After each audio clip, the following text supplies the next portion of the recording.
Bismillah ar-Rahman ar-Rahim.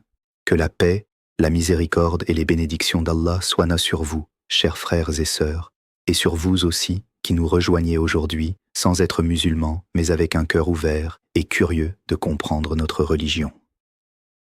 Je vais répondre aujourd'hui à une question qui revient très souvent, une question qui touche à quelque chose de très intime et de très important dans la vie de chaque famille musulmane. Existe-t-il vraiment des prénoms interdits en islam? Et si oui, lesquels et pourquoi? Cette question n'est pas anodine. Le prénom qu'un père et une mère choisissent pour leur enfant n'est pas un simple mot que l'on prononce des milliers de fois dans une vie. C'est une identité. C'est une graine que l'on plante dans le cœur d'un être humain avant même qu'il ne puisse choisir quoi que ce soit pour lui-même. Le prophète Muhammad, que la paix et les bénédictions d'Allah soient sur lui, a dit dans un hadith authentique rapporté par l'imam Abu Daoud: « Vous serez appelés au jour de la résurrection par vos noms et les noms de vos pères, alors donnez-vous de bons noms. » Réfléchissez un instant à la portée de cette parole prophétique. Le nom que vous portez aujourd'hui, celui que vos parents ont choisi pour vous, sera prononcé devant l'humanité entière, devant les prophètes, devant les anges, au jour où toutes les âmes seront rassemblées. Est-ce que cela ne suffit pas à comprendre pourquoi cette question mérite toute notre attention? Je sais que beaucoup de jeunes parents, aujourd'hui, se retrouvent démunis face à ce sujet. Ils naviguent entre les traditions culturelles de leur pays d'origine, les modes venus d'ailleurs, les prénoms qu'ils trouvent jolis à l'oreille, sans toujours savoir ce que l'islam en dit réellement. Certains vont même jusqu'à donner à leurs enfants des noms qui, sans le savoir, portent des significations qui contredisent les fondements même de notre foi. D'autres, à l'inverse, sombrent dans une rigidité excessive et interdisent des prénoms tout à fait permis, simplement par ignorance ou par excès de prudence mal placée.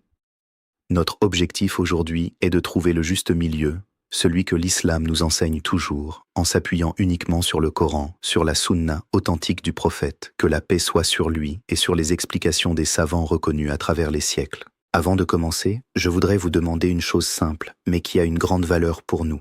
Si ce sujet vous parle, si vous sentez que cette explication va vous être utile, à vous ou à votre famille, abonnez-vous à cette chaîne. Chaque abonnement nous permet de continuer à produire ce genre de contenu qui, par la grâce d'Allah, touche des milliers de cœurs à travers le monde. Mettez également un like à cette vidéo. Cela paraît un geste tout simple, mais sachez que le prophète, que la paix soit sur lui, a dit « Celui qui guide vers le bien a une récompense similaire à celui qui l'accomplit. » Et en partageant cette vidéo autour de vous, à votre famille, à vos amis, à ce jeune couple qui attend un enfant, vous participez à cette guidance. Et par la permission d'Allah, une part de la récompense vous reviendra également. Ce sont des actions simples, mais dont le poids est immense dans la balance de nos œuvres. Entrons maintenant dans le cœur du sujet. Pour comprendre ce qui est permis et ce qui est interdit en matière de prénoms, il faut d'abord comprendre les principes généraux que l'islam pose concernant le choix des noms.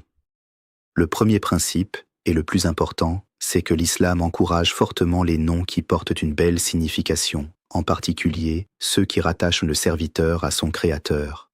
C'est pour cette raison que les noms les plus aimés d'Allah, comme cela est rapporté dans un hadith authentique par l'imam Muslim, sont Abdullah et Abdurrahman, c'est-à-dire serviteur d'Allah et serviteur du tout miséricordieux. Ces noms rappellent en permanence à celui qui les porte et à ceux qui l'entourent la relation d'adoration exclusive que nous devons à Allah seul. À partir de ce principe fondamental, les savants ont dégagé plusieurs catégories de noms qui sont strictement interdits en islam, car ils contredisent directement le tawhid, c'est-à-dire l'unicité d'Allah, qui est le pilier absolu de notre foi. La première catégorie concerne les noms qui contiennent une adoration ou une servitude envers autre qu'Allah. Par exemple, un nom comme Abdul Nabi, qui signifie « serviteur du prophète », est interdit, car aucun être humain, pas même le meilleur d'entre nous, le prophète Muhammad, que la paix soit sur lui, ne mérite d'être adoré ou servi de cette manière. Le prophète lui-même a interdit qu'on l'élève au-dessus de sa position de serviteur et messager d'Allah. Il a dit, comme rapporté par l'imam al-Bukhari, « Ne faites pas de moi un objet d'exagération comme les chrétiens ont exagéré au sujet du fils de Marie. Je ne suis qu'un serviteur. Alors dites, le serviteur d'Allah est son messager. » Cette parole prophétique est d'une clarté absolue. Si le prophète lui-même refuse qu'on le place au-dessus de sa position de serviteur, comment pourrions-nous accepter de donner à nos enfants des noms qui suggèrent une servitude envers lui ou envers n'importe quel autre être créé, qu'il s'agisse d'un saint, d'un ange ou d'une figure vénérée dans telle ou telle culture? De la même manière, des noms comme Abdul Hussein, Abdul Rasoul ou tout autre nom composé du mot Abdul, suivi d'autre chose que les noms et attributs d'Allah, sont unanimement interdits par les savants de l'islam sunnite, car ils introduisent une forme de shirk, c'est-à-dire d'association dans l'adoration, même si celui qui porte ce nom ne le fait pas dans une intention mauvaise. Le problème n'est pas seulement l'intention du porteur du nom, mais la signification objective du nom lui-même, qui reste gravé dans les registres et prononcé toute une vie. La deuxième catégorie de noms interdits concerne les noms qui appartiennent exclusivement à Allah, ces noms et attributs propres qui ne peuvent en aucun cas être donnés à un être humain sans une qualification qui les rende acceptables. Par exemple, le nom Allah lui-même ne peut évidemment pas être donné à un être humain. De même que des noms comme Ar-Rahman, qui signifie le tout miséricordieux, ou Al-Khaliq, qui signifie le Créateur, sont réservés exclusivement à Allah dans leur sens absolu et ne peuvent pas être portés seuls par un être humain.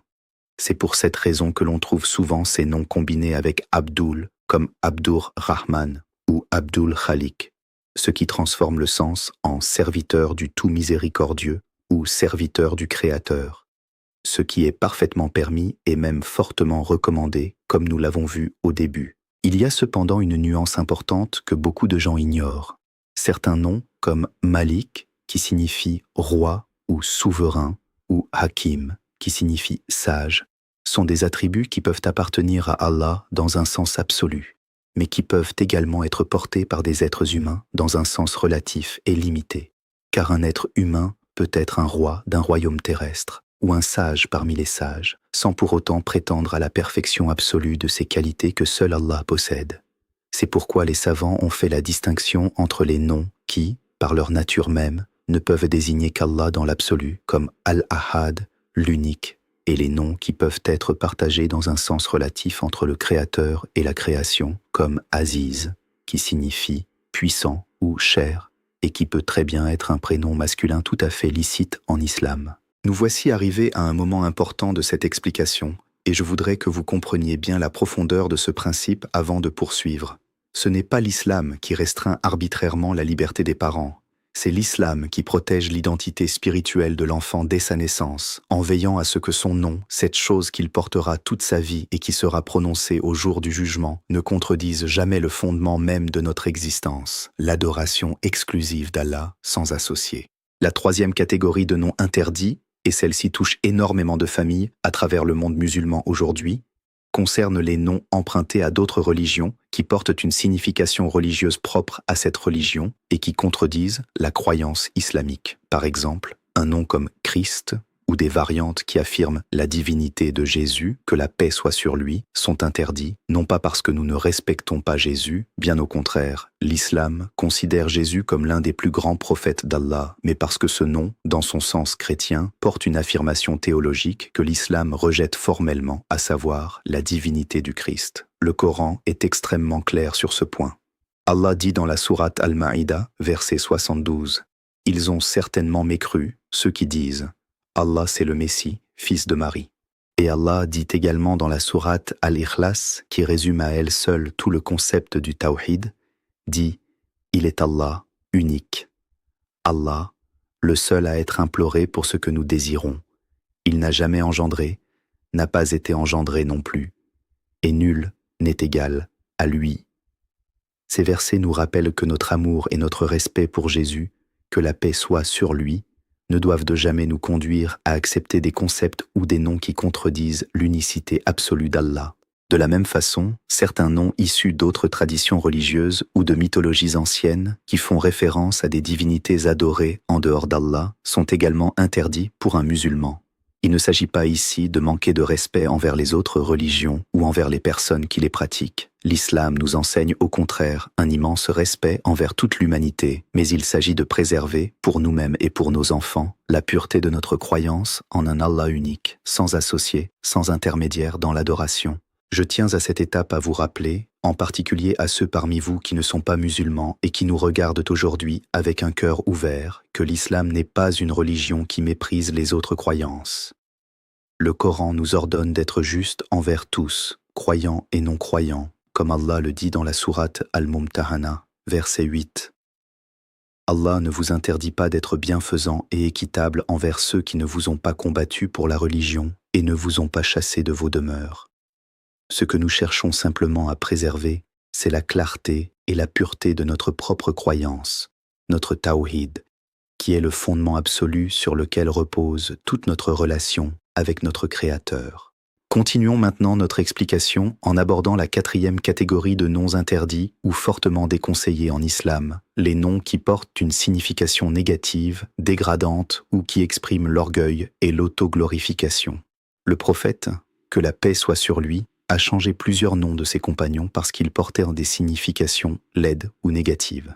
Il est rapporté, dans un hadith authentique par l'imam Muslim, que le prophète a changé le nom d'une femme qui s'appelait Asiya, qui signifie « celle qui désobéit » en Jamila, qui signifie « la belle ». Ce hadith nous montre l'importance que le prophète accordait à la beauté et à la positivité du sens des noms, même dans des cas qui pourraient nous sembler mineurs. De même, des noms qui expriment une prétention à la perfection absolue, comme le fait de se nommer soi-même le roi des rois, dans un sens qui rivalise avec la souveraineté absolue d'Allah, sont sévèrement condamnés dans un hadith rapporté par l'imam al-Bukhari et l'imam Muslim, où le prophète a dit « Le nom le plus vil auprès d'Allah au jour de la résurrection sera celui d'un homme qui se sera appelé Malik al-Amlak, c'est-à-dire roi des rois, car il n'y a de roi véritable qu'Allah. » Ce hadith est extrêmement puissant, car il nous montre que même un simple nom, si son sens implique une usurpation de la souveraineté absolue d'Allah, devient une faute grave aux yeux de notre Seigneur. Il en va de même pour les noms qui évoquent des concepts d'orgueil démesuré, d'arrogance, ou qui associent l'enfant à des symboles de mal, de destruction ou de désobéissance ouverte à Allah. L'islam nous enseigne à travers ces exemples un principe universel. Le nom que nous donnons à nos enfants doit être porteur d'espoir, de beauté, de bonté et jamais de laideur, d'arrogance ou de rébellion envers notre Créateur.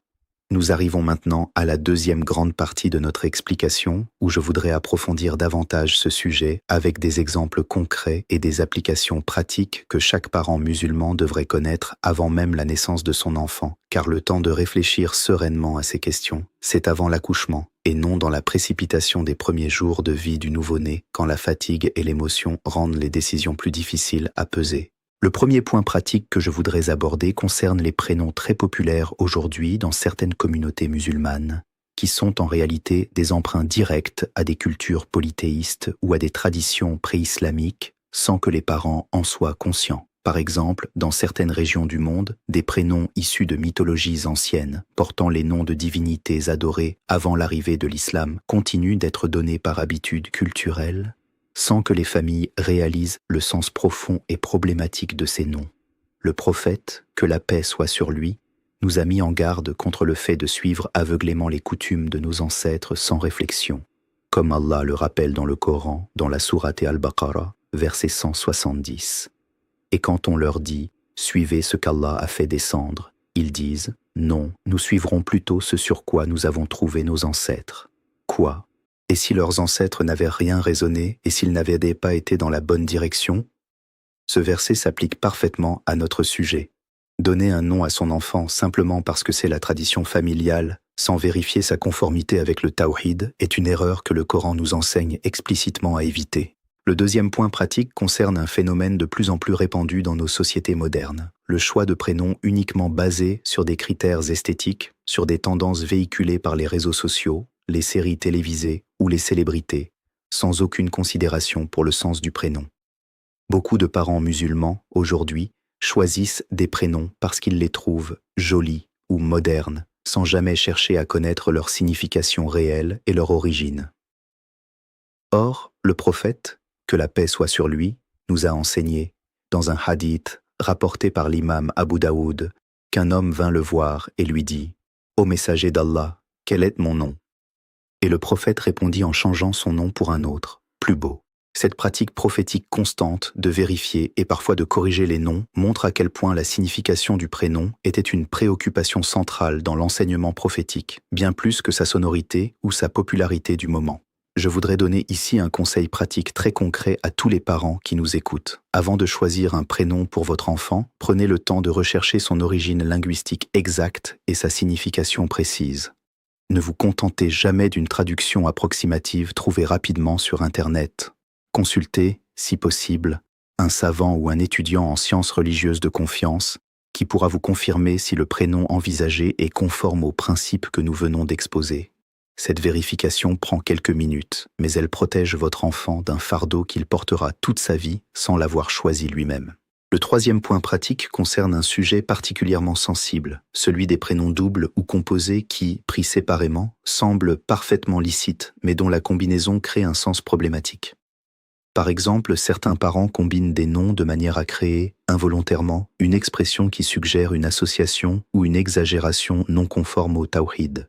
Il est donc essentiel, lorsque l'on choisit un prénom composé, de vérifier le sens de l'ensemble et non seulement de chaque partie séparément. Le quatrième point pratique, et celui-ci est extrêmement important pour les nouveaux convertis à l'islam qui nous regardent peut-être aujourd'hui, il n'est pas obligatoire de changer son prénom de naissance en embrassant l'islam, sauf si ce prénom porte une signification qui contredit directement le tawhid, comme les exemples que nous avons cités précédemment, ou s'il s'agit d'un nom qui est clairement associé à une divinité adorée en dehors d'Allah. En dehors de ces cas précis, un nouveau converti peut tout à fait garder son prénom d'origine, surtout si ce prénom n'a pas de connotation religieuse problématique. De nombreux grands savants de l'islam ont eu des noms d'origine non arabe et n'ont jamais été obligés de les changer après leur conversion, tant que le sens de leur nom ne contredisait pas les fondements de notre foi. Le cinquième point pratique concerne les prénoms qui expriment une exagération dans la louange envers le prophète Muhammad, que la paix soit sur lui, ou envers d'autres figures pieuses de l'histoire islamique, comme les compagnons ou certains saints vénérés dans certaines traditions populaires. Bien que nous aimions profondément le prophète, que la paix soit sur lui, bien plus que nous-mêmes, et que nos propres familles, comme cela est rapporté dans un hadith authentique où le prophète a dit « Nul d'entre vous ne croit véritablement tant qu'il ne m'aime pas plus que son père, son fils et l'ensemble de l'humanité. Cet amour ne doit jamais se transformer en une forme de dévotion excessive qui rivalise avec l'adoration exclusive due à Allah seul. » C'est pourquoi des noms qui suggèrent une servitude ou une adoration envers le prophète, même par amour sincère, restent interdits en islam, car ils dépassent la limite fixée par le prophète lui-même, qui a insisté toute sa vie sur le fait qu'il n'était qu'un serviteur d'Allah et son messager, rien de plus. Le sixième point pratique concerne les parents qui hésitent entre plusieurs prénoms et qui se demandent lequel privilégier parmi ceux qui sont permis. Ici, je voudrais rappeler la sagesse prophétique qui nous encourage à choisir, en priorité, les noms des prophètes d'Allah, comme Ibrahim, Moussa, Issa, Youssouf, Ismaïl, ou encore Muhammad lui-même, ainsi que les noms des compagnons vertueux et des femmes pieuses de l'islam, comme Khadija, Aïcha, Fatima ou Mariam. Le prophète, que la paix soit sur lui, a dit, comme rapporté par l'imam Muslim, « Nommez-vous du nom des prophètes ». Ces noms portent en eux une bénédiction historique et spirituelle immense, car ils rattachent l'enfant à des figures qui ont incarné la droiture, la patience, la foi et le sacrifice dans le chemin d'Allah. Permettez-moi maintenant de partager avec vous un exemple concret qui illustre parfaitement l'équilibre que l'islam cherche à établir dans cette question. Imaginez deux familles musulmanes. La première choisit pour son fils le prénom Abdur-Rahman, qui signifie « serviteur du tout miséricordieux ». Chaque fois que ce nom sera prononcé, dans la cour de récréation, au travail, dans sa future famille, ce jeune homme portera avec lui un rappel constant de sa relation de servitude et de soumission envers Allah. La seconde famille, par méconnaissance, choisit pour son fils un prénom qui, dans sa langue d'origine, signifie littéralement « fils du dieu soleil », en référence à une divinité polythéiste ancienne. Ce prénom, chaque fois qu'il sera prononcé, portera en lui, objectivement, une affirmation qui contredit le tawhid, même si les parents et l'enfant lui-même n'ont jamais eu l'intention de rendre hommage à cette divinité. C'est précisément cette réalité objective du sens des mots que l'islam cherche à nous faire prendre en considération au-delà de nos intentions personnelles. Je voudrais également aborder un point que beaucoup de gens négligent, la question des surnoms et des diminutifs. Il arrive que des parents choisissent un prénom parfaitement licite, mais que l'entourage, par habitude ou par affection, transforme ce prénom en un surnom qui, lui, porte une signification négative ou moqueuse. Le Coran nous met en garde très clairement contre cette pratique dans la sourate Al-Hujurat, verset 11, où Allah dit « Ô vous qui avez cru, qu'un groupe ne se moque pas d'un autre groupe, ceux-ci sont peut-être meilleurs qu'eux, et que des femmes ne se moquent pas d'autres femmes, celles-ci sont peut-être meilleures qu'elles, et ne vous dénigrez pas, et ne vous lancez pas de surnoms péjoratifs. » Ce verset nous enseigne que la protection du nom d'une personne va au-delà du simple choix initial du prénom. Elle inclut également la manière dont ce nom est utilisé et parfois déformé par l'entourage tout au long de la vie. Avant de conclure cette explication approfondie, je voudrais m'adresser directement aux futurs parents qui nous regardent aujourd'hui, peut-être en pleine réflexion sur le prénom de leur enfant à venir. Sachez que ce choix, bien qu'il puisse sembler anodin dans le tourbillon des préparatifs de la naissance, est en réalité l'un des premiers actes d'amour et de responsabilité que vous poserez envers votre enfant. C'est un acte qui a une portée spirituelle immense, qui accompagnera votre enfant toute sa vie et qui sera même mentionné au jour de la résurrection. Prenez donc le temps nécessaire, consultez les sources authentiques, demandez conseil auprès de gens de science et faites de ce choix un moment de réflexion sincère et sereine, empreint d'amour pour Allah et pour l'enfant qu'il vous a confié. Avant de terminer, je tiens encore une fois à vous rappeler l'importance de vous abonner à cette chaîne si ce contenu vous a été bénéfique. Mettez également un like à cette vidéo, car cela nous encourage à continuer ce travail de transmission de la science islamique authentique, et partagez-la largement autour de vous, en particulier auprès des jeunes couples et des futurs parents qui pourraient grandement bénéficier de cette explication avant même la naissance de leur enfant. Et je vous invite également, si votre cœur est touché par ce rappel, à écrire dans les commentaires « Allah Akbar » comme un témoignage de votre foi et comme un moyen de faire remonter cette vidéo à d'autres personnes qui en ont besoin. Pour résumer ce que nous avons appris aujourd'hui, chers frères et sœurs, l'islam nous enseigne que le choix du prénom de nos enfants n'est pas une question secondaire ou purement culturelle, mais un acte de foi à part entière, directement lié à notre tawhid, à notre unicité de croyance en Allah. Nous avons vu que sont strictement interdits les noms qui expriment une servitude envers autre qu'Allah, les noms qui sont des attributs exclusifs d'Allah portés dans l'absolu par un être humain, les noms empruntés à d'autres croyances religieuses qui affirment des concepts contraires au tawhid, ainsi que les noms qui portent des significations laides, dégradantes ou empreintes d'orgueil démesuré. Nous avons également vu que l'islam nous encourage fortement à privilégier les noms des prophètes, des compagnons pieux et tous les noms qui portent une belle signification et qui rattachent l'enfant, de près ou de loin, à sa relation de servitude envers son Créateur. Que cette explication soit pour vous, chers parents, un guide sincère et bienveillant dans l'une des décisions les plus importantes que vous prendrez pour votre enfant, et que ceux parmi vous qui ne sont pas musulmans, mais qui nous ont suivis jusqu'ici avec un cœur ouvert, comprennent que derrière chaque règle de l'islam se cache une sagesse profonde, orientée vers la protection de l'être humain, de son identité et de sa relation avec son Créateur. Avant de clore définitivement ce sujet, je voudrais m'attarder encore un instant sur des questions pratiques que reçoivent souvent les imams et les gens de science dans les mosquées, car elles reviennent sans cesse et méritent d'être traitées avec la même rigueur que tout ce que nous venons d'exposer.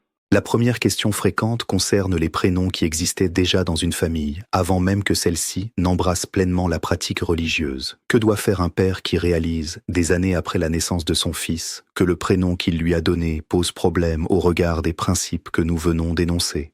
La réponse des savants est unanime sur ce point. Il est permis et même recommandé de changer un prénom à tout âge de la vie si celui-ci contredit clairement le tawhid ou porte une signification manifestement mauvaise. Le prophète, que la paix soit sur lui, a lui-même changé les noms de plusieurs de ses compagnons après leur conversion à l'islam, sans que cela ne pose de difficultés administratives ou sociales insurmontables à l'époque. La deuxième question fréquente porte sur les prénoms qui sont simplement des mots de la langue arabe ou d'une autre langue, sans lien direct avec la religion, mais qui décrivent des qualités humaines positives comme la beauté, la force, la générosité ou la douceur. Ces prénoms sont-ils permis? La réponse est oui, sans aucune restriction, tant que leur signification reste positive et qu'ils ne portent pas les caractéristiques interdites que nous avons évoquées. L'islam n'exige pas que chaque prénom soit directement lié au vocabulaire religieux ou aux 99 noms d'Allah.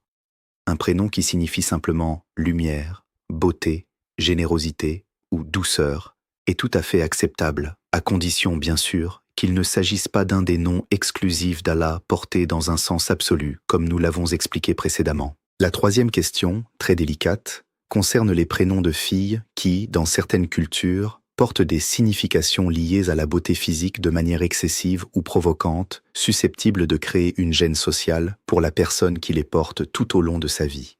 Bien que ces prénoms ne soient pas nécessairement interdits d'un point de vue strictement théologique, les savants recommandent aux parents une grande sagesse dans ce choix, en pensant non seulement à la beauté sonore ou sémantique du prénom, mais également à la manière dont il sera perçu socialement et à la dignité qu'il conférera à la personne qui le portera, notamment lorsqu'elle grandira et évoluera dans la société. La quatrième question, très importante également, concerne les parents qui souhaitent donner à leur enfant un prénom qui rend hommage à un membre de la famille décédé, comme un grand-père ou une grand-mère très aimée. Cette pratique est tout à fait permise en islam, et même belle, à condition, bien entendu, que le prénom en question respecte les principes que nous avons détaillés. De nombreux compagnons du prophète ont ainsi transmis leur nom à leurs descendants, créant des lignées de prénoms qui traversent les générations tout en restant fidèles aux enseignements de l'islam.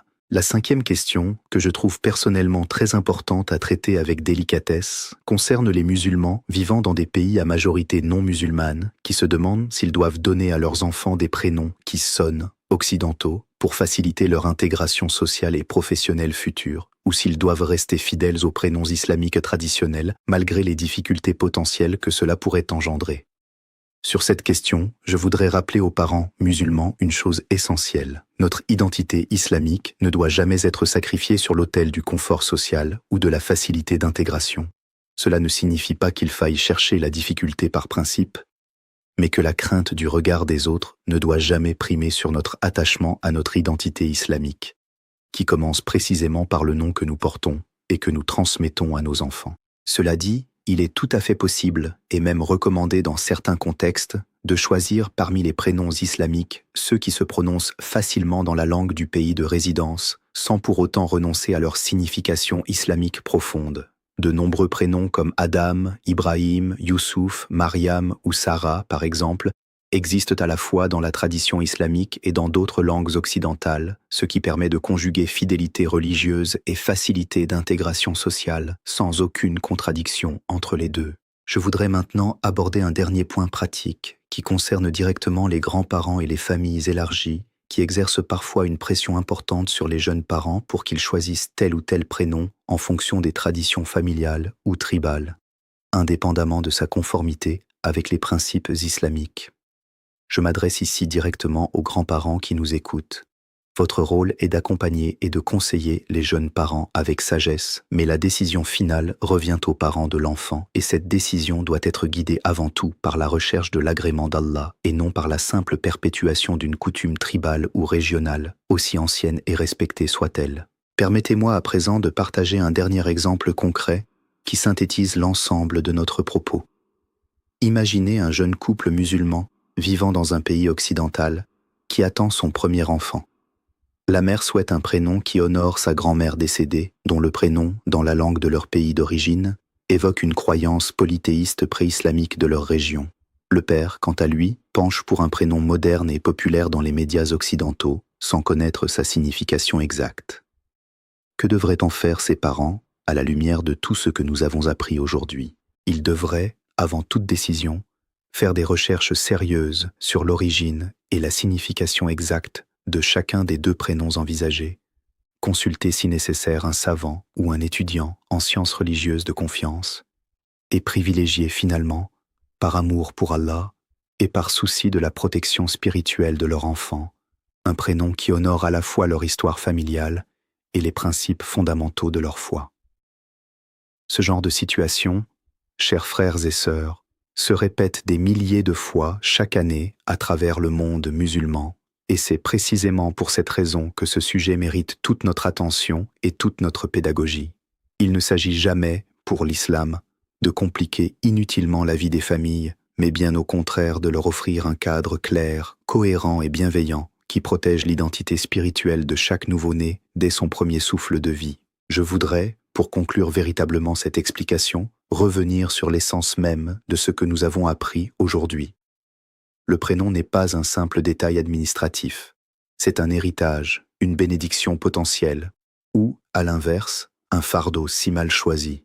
C'est la première parole d'amour que des parents adressent symboliquement à leur enfant avant même qu'ils ne comprennent le sens des mots.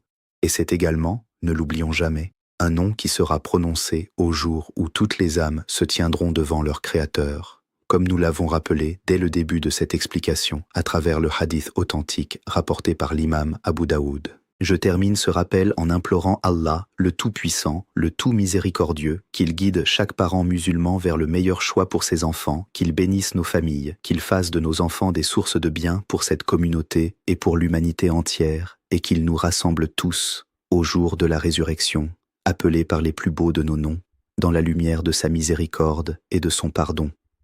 Qu'Allah vous bénisse, qu'il bénisse vos enfants, et que la paix, la miséricorde et les bénédictions d'Allah soient sur vous tous. N'oubliez pas de vous abonner, de mettre un like, de partager cette vidéo autour de vous et d'écrire Allah Akbar dans les commentaires. Qu'Allah vous récompense pour votre écoute et votre engagement envers la science islamique authentique